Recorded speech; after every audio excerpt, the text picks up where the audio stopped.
banyak sekali ini, Masya Allah. Oke, terima kasih.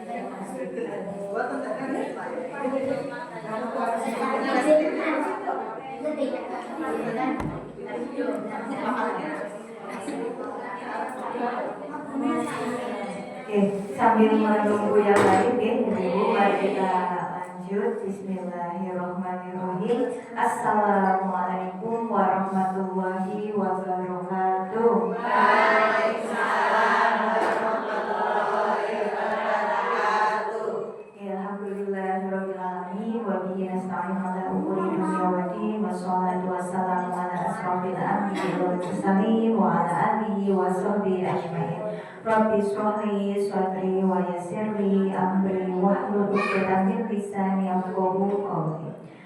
Rabbi firli warhamni wajburni warfa'ni warzuqni wahdini wa'afini wa'fu'ani. Amma ba'du. Segala puji syukur kehadirat Allah Subhanahu wa taala yang telah memberikan kita rahmat, nikmat, sehat, sempat. Alhamdulillahirabbil alamin.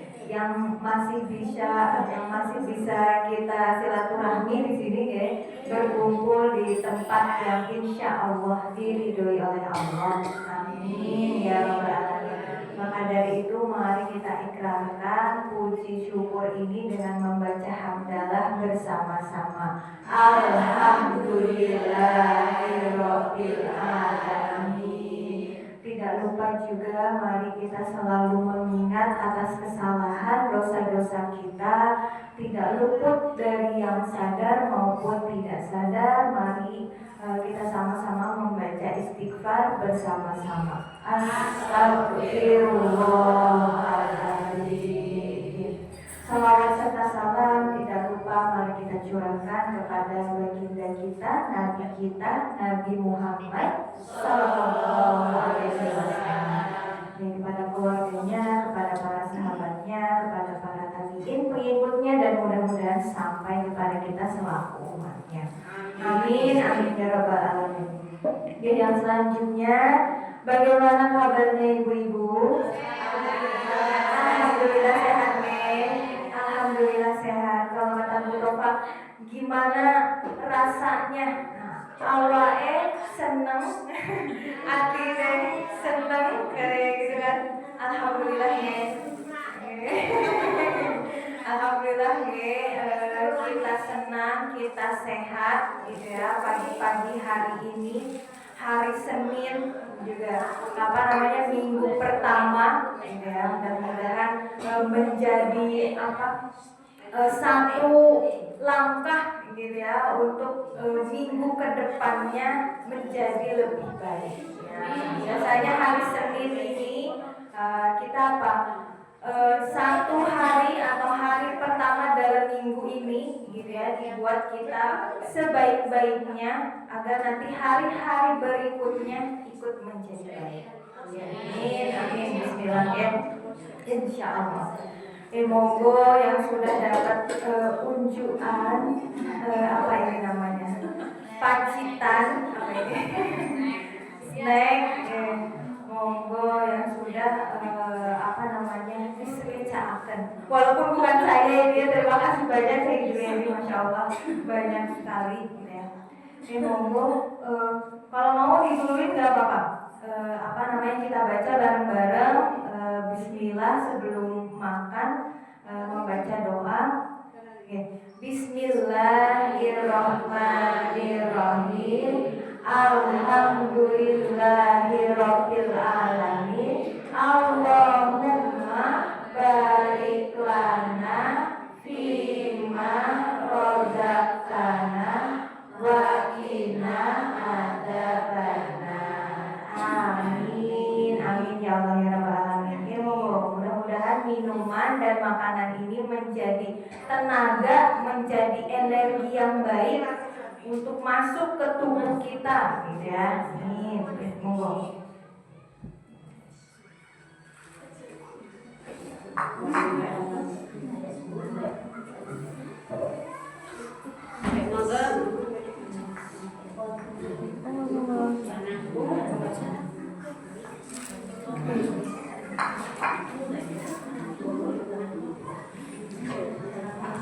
minumannya sudah siap, makanannya sudah siap, snacknya ya. Nah, sekarang kita siapkan juga hati kita, pendengaran kita untuk sama-sama belajar mengingat. Siap ya ibu-ibu? Siap. Oke, sebelum itu mari kita tadi kan sudah ya kita hamdalah, istighfar gitu ya. Mudah-mudahan juga itu menjadi pengingat bagi kita gitu ya. Diingatkan lagi terus menerus ketika segala sesuatunya tidak kita ucapkan gitu ya, itu kan akan menjadi lupa gitu. Makanya ketika apa itu syukur, apa itu salah gitu ya, diucapkan. Supaya apa? Supaya sadar, oh iya, alhamdulillah saya masih diberikan kesehatan. Oh iya, astagfirullah saya melakukan kesalahan. Maka dari itu jangan pernah lupa untuk selalu zikir. Zikir itu juga orang-orang selalu didawamkan gitu ya, setelah selesai sholat. Gitu ya, sama-sama kita kalau misalkan udah tarafnya sufi gitu ya, para kiai gitu, sehari bisa sampai beribu-ribu itu zikir gitu ya. Nah, sekarang kita setidaknya gitu ya, setelah sholat mengingat kepada Allah 33 kali aja itu sudah kayak sudah insya Allah gitu ya. Nanti kalau misalkan masih kurang bisa ditambah sampai 100, sampai 1000 dan lain sebagainya. Kenapa kok harus diulang-ulang? Gitu ya. Nah, ibu mungkin di rumah juga ya anak-anak gitu. Kalau misalkan dikasih tahu sekali ngedenger gak bu? Ya kadang kan nggih aja tapi suka lupa gitu. Makanya perlu ada pengulangan, selalu diulang-ulang supaya makin nancep gitu ya di sini ya, makin ajep, makin gitu ya, makin yakin gitu. Diulang-ulang terus. Makanya selalu Allah kan suka hal-hal yang berulang gitu ya. Saya jadi ingat satu hadis gitu, bahwa kita itu tidak akan pernah bisa beribadah dengan sempurna. Itu katanya mustahil. Tapi bisa apa? Bisa dengan kita dawam, istiqomah, terus menerus, diulang terus. Nah, itu adalah salah satu ibadah yang terbaik, paling baik. Makanya kalau misalkan kita, wah saya mau puasa sesempurna mungkin misalkan gitu ya, nah itu hampir tidak pernah bisa. Tapi ketika kita terus mengulang puasa itu dan terus kita apa? Mau jadi lebih baik. Puasa kemarin saya puasa tapi kok masih gibah gitu ya. Nah, berarti nanti puasa yang kedepannya saya betul-betul mendekatkan diri, betul-betul memperbanyak ibadah misalkan seperti itu. Sama seperti ibadah-ibadah yang lainnya, sholat misalkan gitu ya. Wah saya mau sholat dengan sesempurna mungkin, dengan sekhusyuk mungkin gitu ya. Kalau nggak khusyuk, diulangi lagi ya, nanti nggak beres. Tapi ketika kita mau dawam, mau istiqomah, terus menerus melakukan perbaikan setiap harinya, nah itu insya Allah adalah ibadah-ibadah yang terbaik.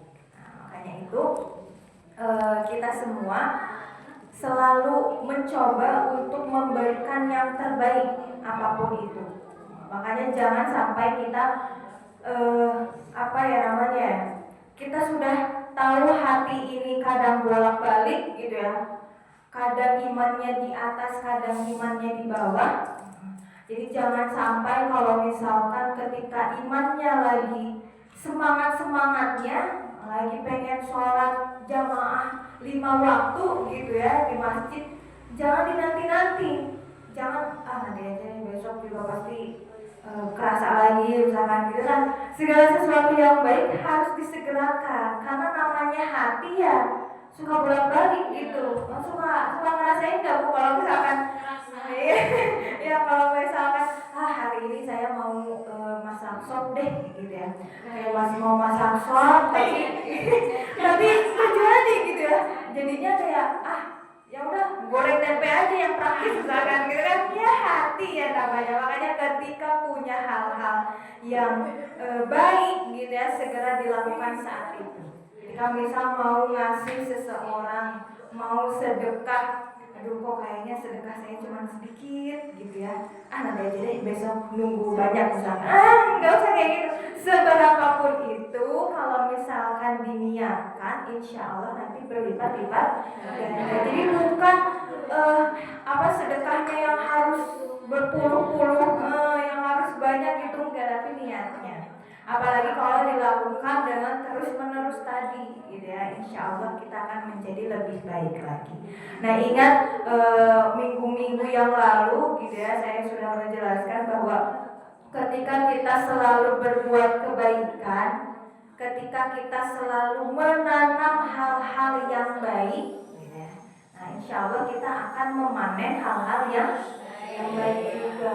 Ketika kita kok nanamnya cuma satu macam gitu ya, cuma satu petak gitu ya, cuma satu tanaman, nah nanti juga kita panennya hanya satu. Tapi ketika kita banyak menanam benih-benih itu gitu ya, di tanah yang satu, di petak yang satu, petak yang dua dan lain sebagainya, sampai seladang itu penuh, insya Allah kita juga akan memanen sampai bertonton mungkin ya, sampai berkuintal-kuintal gitu, sampai banyak gitu. Makanya jangan pernah kita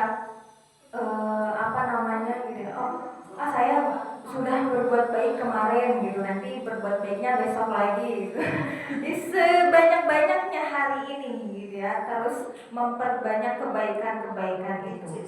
Intinya apapun yang menyenangkan orang lain gitu ya, intinya apapun yang mengurangi kesusahan, mengurangi kesulitan orang lain, nah itu adalah suatu kebaikan. Makanya ketika kita bingung gitu ya, bingung mau berbuat kebaikan apa gitu, sholat sudah misalkan, ngaji sudah, mau apa lagi, ya intinya cari kebaikan-kebaikan yang lain, membantu orang lain gitu ya, bersedekah gitu. Intinya kita satu hari ini berbuat baik aja, beribadah aja. Nah, makanya selalu diingatkan, mari kita selalu berintrospeksi diri, melihat dalam diri kita, ibadah kita sudah sempurna apa belum, ibadah kita sudah lebih baik dari yang kemarin apa belum. Makanya di dalam sholat itu ada waktu-waktu untuk kita berefleksi, ada waktu-waktu kita untuk berdoa, ya, digunakan dengan sebaik-baiknya. Jangan sampai sholat itu cuma hadir doang gitu, setor muka aja doang gitu, udah saya sudah menggugurkan kewajiban misalkan gitu. Nah digunakan dengan sebaik-baiknya, karena itu sebagai, kalau HP gitu ya, HP itu kayak cas gitu. Kita tuh butuh ngecas. Seharian kita di dunia gitu ya, bergelut dengan hal-hal duniawi. Mari kita kembali kepada diri kita sendiri, untuk perbaikan spiritual kita, jiwa kita juga dirawat gitu ya. Ketika seharian penuh kita merawat tubuh fisik misalkan gitu ya makan, ya kerja, bersosial misalkan. Nah ketika waktu-waktu sholat ini, diingatkan lagi bahwa kita, tubuh ini tidak hanya ada tubuh fisik saja, tapi ada tubuh jiwa, ada tubuh spiritual juga. Makanya ketika waktu sholat Allahu Akbar, ada azan, udah, berarti kita waktunya, jadi di manage, diatur. Ada waktu untuk tubuh jasmani, ada waktu untuk tubuh rohani. Ketika itu jam-jam rohani, ia digunakan dengan sebaik-baiknya. Ketika itu jam-jam jasmani, digunakan dengan sebaik-baiknya. Jangan sampai malah terbalik-balik gitu ya. Yang harusnya waktunya misal bekerja gitu ya, kita malah waktunya hal yang lain, tidur misalkan gitu. Ketika harusnya tidur gitu ya, kita hal yang lain malah bekerja atau bersosial dan lain sebagainya. Jadi diatur waktunya dengan sebaik-baiknya supaya apa? Supaya tidak ada satu hari pun yang sia-sia. Sangat disayangkan. Diingatkan lagi banyak sekali kisah-kisah cerita di dalam Al-Quran ketika orang yang sudah meninggal dunia ditanya apa penyesalannya, apa katanya Bu? Tidak beribadah selama di dunia. Jadi mau kembali lagi kepada dunia, mau kembali lagi hidup. Kalau tahu gitu, saya sih pas di dunia banyak-banyak ibadah gitu ya. Dilakukan dengan hal yang sesungguh-sungguhnya, dengan sesempurna-sempurnanya gitu ya, dan sebisa semampu kita. Nah, apa urusan-urusan dunia itu bukan ibadah? Ya ibadah. Kerja ya ibadah, ngurus anak ya ibadah, di rumah ya ibadah gitu ya. Semuanya ibadah. Kalau misalkan kita meniatkan untuk ibadah. Nah, makanya jangan sampai kita lupa dengan selalu diiringi basmalah gitu ya. Iringi basmalah itu kan berarti dengan menyebut nama Allah yang Maha Pengasih lagi Maha Penyayang. Dengan kita selalu menyertakan bismillah, menyertakan nama Allah, insya Allah segala sesuatunya lancar. Insya Allah segala sesuatunya mudah. Nah ini saya kalau misalkan di sini cuma ngobrol doang tuh kayak gampang ya, gampang prakteknya gitu. Makanya bareng-bareng. Saya juga ya belum, saya juga ya sama gitu. Ketika saya bercerita seperti ini berarti sama-sama mengingatkan untuk diri saya juga, untuk semuanya. Ketika kita selalu mengaitkan segala sesuatunya ya, segala kegiatan, segala usaha kita dengan bismillah, insya Allah kita ada ketenangan hati kita sendiri. Kayak tadi gitu ya, misal saya mau membuka pengajian ini dengan bismillah, mau nanti ke depannya lancar, mau nanti ke depannya keterima, yaitu udah urusan Allah. Yang penting saya bismillah, saya menyandarkan segala sesuatunya kepada Allah. Ya Allah, pokoknya saya niatkan dengan menyebut namamu gitu ya. Saya mulai pengajian pada pagi hari ini. Ya kan nanti ujungnya ya saya juga jadi enggak kayak takut salah ngomong gimana ya, takut gimana ya. Akhirnya kan dengan bismillah itu juga mengundang ketenangan bagi diri kita sendiri. Ya, bismillah itu seperti itu. Jangan pernah hal sekecil itu gitu ya. Harus tahu maknanya apa, harus tahu hakikatnya apa. Ya kita cuma ya udah bismillah aja tanpa tahu. Kalau misalkan sudah tahu, sudah sadar, insya Allah lebih mantep kita melakukan segala sesuatu. Makanya kenapa orang-orang kalau misalkan anak kecil atau apa gitu ya, kalau disuruh sama orang tua tuh kayak kenapa harus makan, misalkan kenapa harus belajar gitu, karena belum masuk gitu ya. Tapi kalau misal kita edukasi bicara baik-baik, dikomunikasikan, harus sholat karena gini, harus belajar karena gini. Jadi kan nanti juga anak paham. Kalau misalkan kita cuma yaudah ayo belajar gitu, harus nurut dan sebagainya, harus makan, belajar dan sebagainya gitu. Kalau nggak dikasih tahu kenapanya kan dia malah dengan kesusahan atau dengan keterpaksaan segala sesuatu melakukan dengan keterpaksaan itu sulit. Kalau misalkan kita dengan mudah, kalau misalkan kita dengan keinginan sendiri, nah itu kan jadinya lebih enak ya, jadinya lebih kayak lancar. Kita tahu harus pergi ke ladang karena apa misalkan, kita tahu harus pergi ke pasar karena apa. Ketika kayak cuma disuruh-suruh doang kan ya jadinya kesel atau dirinya males dan lain sebagainya. Makanya kita belajar sedikit demi sedikit hakikatnya apa sih gitu ya, manfaatnya apa, kenapa kok harus diawali dengan bismillah gitu, dan lain sebagainya. Nah insya Allah sedikitnya ini kita terapkan gitu ya, mau dengan usaha-usaha atau kegiatan sekecil apapun, mau berjalan gitu ya, mau membuka pintu misalkan gitu, mau memulai masak gitu ya, insya Allah segala sesuatunya kalau kita selalu mengaitkan dengan Allah Subhanahu Wa Taala lancar gitu. Nah, ini juga ada beberapa yang perlu disampaikan. Kemarin-kemarin mungkin ada berita-berita yang tidak mengenakan, sudah lama mungkin ya, yang gantung diri atau apa gitu ya, yang sampai menghabisi nyawanya sendiri gitu ya.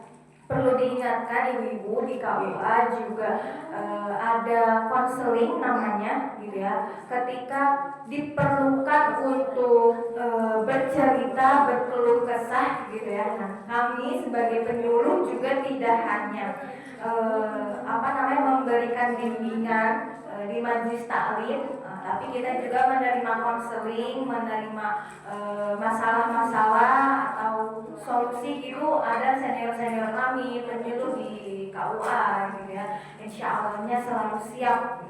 Jadi ketika kok ngerasa hidup berat gitu ya, nah kadang seseorang itu kan butuh orang lain, butuh mencari bantuan. Makanya ya monggo datang ke KUA gitu, untuk bercerita-cerita aja tidak apa-apa gitu, tanpa menghakimi dan lain sebagainya. Nah, mungkin kalau misalkan sama teman-teman, sama tetangga kan malu gitu ya, takutnya dibicarakan atau apa gitu. Insya Allah kalau kami penyuluh KUA itu rahasia semua dijaga, identitas dan lain sebagainya. Jadi itu upaya kami untuk menekankan tingkat gantung diri atau menghabisi nyawa gitu ya. Ketika tahu misal ada teman atau tetangga gitu yang murung atau selalu berdiam di rumah misalkan gitu, nggak mau bersosial gitu, coba didekatkan atau coba untuk pergi ke KUA gitu ya. Atau nanti boleh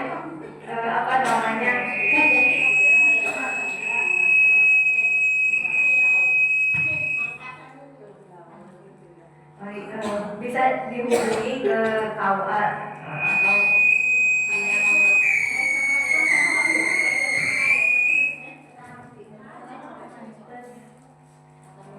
monggo pokoknya monggo sama-sama untuk saling membantu gitu ya, ketika ada orang-orang yang kesusahan, kesulitan, butuh bantuan gitu. Karena kok ternyata banyak juga gitu yang gampang gitu dengan langsung menghabisi nyawanya sendiri gitu. Jangan sampai seperti itu gitu. Kita pasti memiliki solusinya gitu. Mari kita bareng-bareng untuk mencari solusi bersama gitu. Intinya kayak gitu. Kemarin itu juga ada beberapa di Gunung Kidul gitu ya, di belahan mana gitu. Yang tidak bisa saya sebutkan itu juga dari papakan gitu ya, dari atas untuk bisa kita informasikan kepada masyarakat gitu. Kalau misalkan ada hal-hal yang memang perlu butuh bantuan, segera saja gitu hubungi kami di KUA gitu. Itu ada indikasi-indikasinya seperti tadi gitu ya, merasa murung gitu, merasa sedih atau dia tidak bersosial, tidak bisa keluar dan lain sebagainya. Nah itu perlu untuk kita telusuri gitu. Tanda-tanda ya. Kalau belum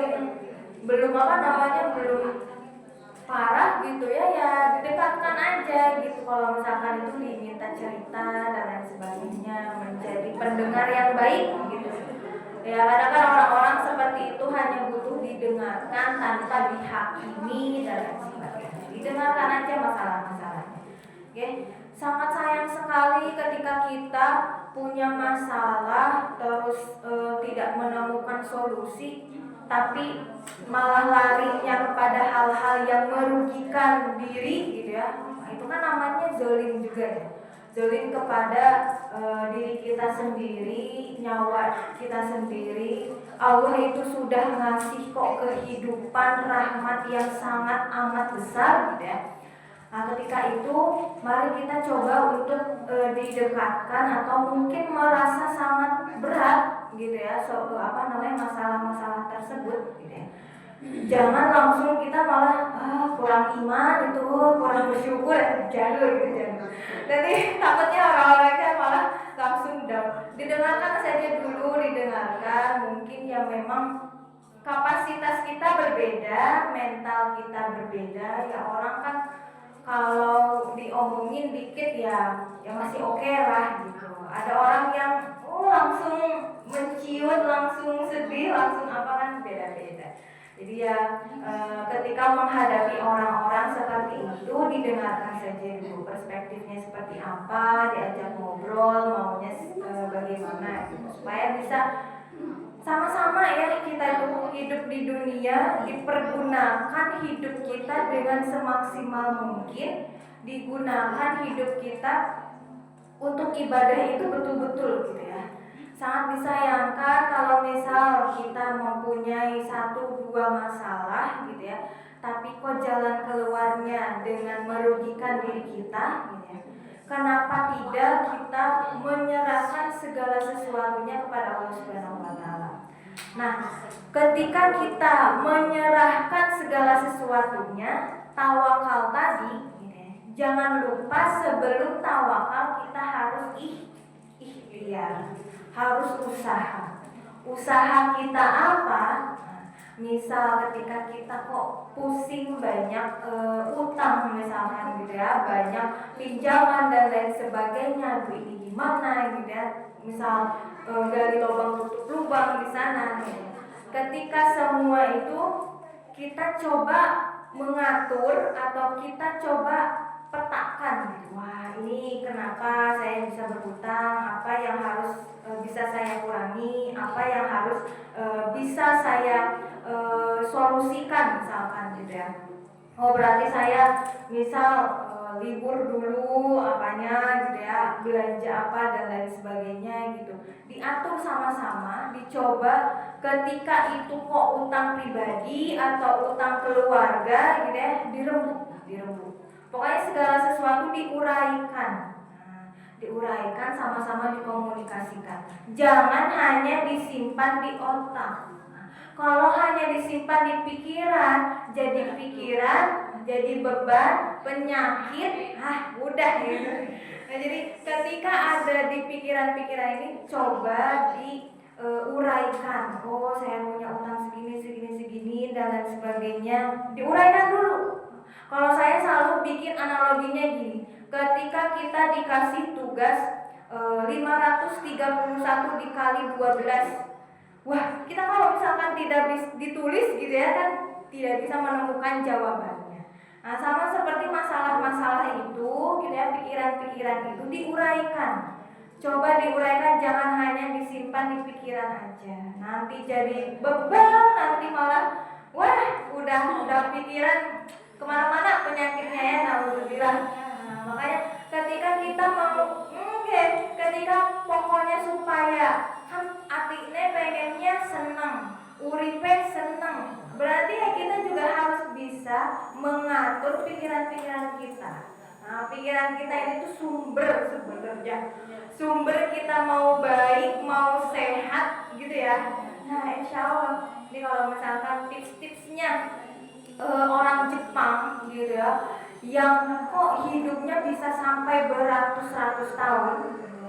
Gimana caranya? Itu adalah satu, mereka selalu punya satu hal kesenangan. Apa senangnya? Misal kalau mereka itu jalan-jalan pagi sama hewan peliharaan, misal. atau mereka itu cuman bersih-bersih di rumah ada. Mereka tuh sampai rumahnya kinclong itu karena saking sukanya bersih-bersih, ya nggak apa-apa. Atau juga ada yang suka buat resep baru gitu. Jadi cari kesenangan-kesenangan yang membuat kita bahagia. Nah, itu katanya tips supaya bisa umur panjang. Nah, makanya ketika kita kok nggak punya kesenangan-kesenangan itu, kalau kata anak sekarang hobi gitu ya, apa aja sok ya kita bareng-bareng untuk menjaga tubuh kita, menjaga hidup kita yang sudah diberikan Allah Subhanahu wa taala. Jangan sampai kita menyia-nyiakannya. Balik lagi, fasilitas-fasilitas yang sudah digunakan, yang sudah diberikan, digunakan dengan sebaik-baiknya. Nah, makanya itu kita bareng-bareng untuk selalu mengingat lagi, oh iya, mata kita apa kita gunakan untuk selalu melihat tanda-tanda sekitar, untuk mengambil pembelajaran, untuk mengambil hikmahnya. Apa telinga kita sudah digunakan untuk mendengar tanda-tanda ayat-ayat Allah misalkan gitu ya, mendengar hal-hal kebaikan, pengetahuan gitu ya, bisa mengambil ilmu dan lain sebagainya. Apa hati kita sudah dibuka untuk kesadaran-kesadaran itu gitu ya. Kadang kan kita kalau misal sudah lama melakukan itu tidak sadar gitu ya.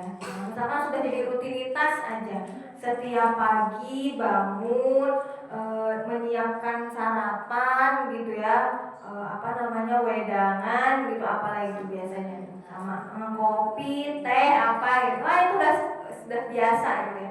Sudah tidak sadar gitu lagi, kok udah selesai lagi gitu ya. Selesai itu jalan ke lada gitu loh, udah di tengah jalan gitu ya. Nah itu kan kadang kita tidak sadar gitu. Mari kita buat kesadaran-kesadaran ini menjadi lebih bermakna gitu. Oh iya, saya mau pagi-pagi buat wedangan gitu ya, diniatkan gitu. Mudah-mudahan ya ini menjadi amal kita, menjadi ibadah kita. Terus yang minum juga ya sehat, ya senang gitu ya, supaya kitanya juga ikutan senang gitu kan. Keluarga itu kan butuh harmonisasi gitu ya, segala sesuatunya ya harmoni gitu ya, satu sama lain berkesinambungan. Ketika kita senang tapi kok yang dikasih wedangnya nggak senang kan juga masalah nanti ya. Jadi kan dijadikan kesempatan ya untuk kayak, kalau misalkan bahasanya bukan jampi-jampi ya bukan jampi-jampi, tapi ya didoakan aja, mudah-mudahan ya dengan minuman ini yang meminum juga ya senang, yang meminum juga ya sehat gitu, supaya keluarga kita ya harmonis gitu ya awet gitu dan lain sebagainya. Nah yaitu kita juga jangan lupa, itu juga saya ingatnya di surat ke-7 Al-A'raf ayat 179, itu menceritakan tentang orang-orang yang di neraka jahanam itu penuh dengan manusia dan jin. Karena apa? Karena ketika dikasih hati tapi kok tidak sadar, tidak punya kesadaran, hatinya tidak dipakai gitu ya, untuk kompas, untuk lampu. Kemarin-kemarin kita sudah belajar gitu ya tentang bagaimana hati ini menjadi petunjuk gitu ya. Kok mata ini dikasih mata tapi tidak digunakan untuk melihat tanda-tanda Allah, ayat-ayat Allah gitu. Telinga ini dikasih kok nggak digunakan. Nah makanya banyak orang-orang yang masuk ke neraka jahanam karena sudah difasilitasi kok tidak digunakan. Nah, makanya mari diulangi lagi, diingatkan lagi sama-sama, yuk gitu. Kita sudah berbuat kebaikan apa, kita sudah beribadah seperti apa gitu. Makanya kita terus untuk mau menjadi lebih baik lagi. Sangat disayangkan kalau apa Bu? Kalau kita hidup gitu ya sudah berpuluh-puluh tahun, kita sudah dari bayi naik gitu ya tingkatannya sampai dewasa, sampai orang tua gitu. Tapi kok keimanan kita masih di situ-situ aja gitu ya. Sangat-sangat disayangkan. Makanya kalau perlu ketika 1 tahun itu kita bertambah usia, 1 juga kita bertambah keimanan kita. Keimanan kita ditambah tingkatannya. Seperti itu. Oke, sama-sama tidak lupa mari kita selalu berintrospeksi ke diri gitu ya. Karena ya kalau penyuluhan kayak gini ya, ceramah kayak gini ya pasti ya ujung-ujungnya kalau nggak syukur gitu ya, kalau nggak selalu istiqomah gitu. Yang sekarang tugasnya apa? Prakteknya Bu. Prakteknya yang kadang susah. Jadi mari kita sama-sama dipraktekkan. Oh, ilmu-ilmu kita wah sudah dari beberapa tahun yang lalu ya ikut pengajian ini gitu. Tapi prakteknya, yuk prakteknya apakah sholat kita sudah sadar gitu ya? Apakah sholat kita sudah khusyuk? Apakah doa-doa kita sudah menjadi lebih baik? Nah, mungkin yang dulu doanya apa? Ya Allah, kenapa kok saya kayak gini gitu. Mudah-mudahan sekarang doanya jadi lebih baik. Terima kasih ya Allah gitu ya atas apa yang sudah telah Engkau berikan. Nah, jadi ditingkatkan ibadah-ibadah kita, mudah-mudahan menjadi lebih baik lagi. Mungkin itu sedikitnya Bu, mudah-mudahan ya ada ya untuk sebagai pengingat dan sebagai penggerak kita untuk dipraktekkan gitu ya, direalkan gitu. Sama-sama saya juga masih belajar, saya juga kadang suka lupa gitu ya. Makanya ini menjadi kesempatan kita untuk saling berbagi. Kita sebagai teman di dunia ini mudah-mudahan teman pengajian, teman menimba ilmu juga nanti sampai kepada teman sesurga. Amin. Amin ya rabbal alamin. Oke, terima kasih Bu-ibu, mudah-mudahan juga kita selalu diberikan kemudahan, kelancaran dalam segala urusannya, gitu ya, selalu diberikan kesehatan. Dan apa perkataan atau perilaku saya yang kurang mengenakan, saya mohonkan maaf. Terima kasih banyak. Mudah-mudahan kita juga selalu diberikan kesempatan untuk belajar lagi, gitu ya, bersilaturahmi lagi dalam keadaan dan kondisi yang lebih baik lagi.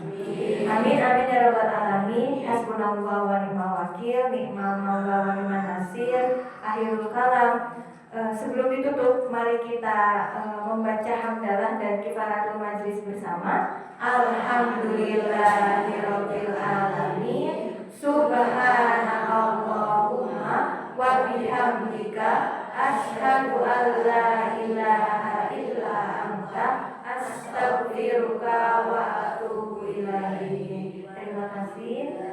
Alhamdulillahirabbil alamin. Wassalamualaikum warahmatullahi wabarakatuh. Waalaikumsalam warahmatullahi wabarakatuh. Monggo Bu. Monggo.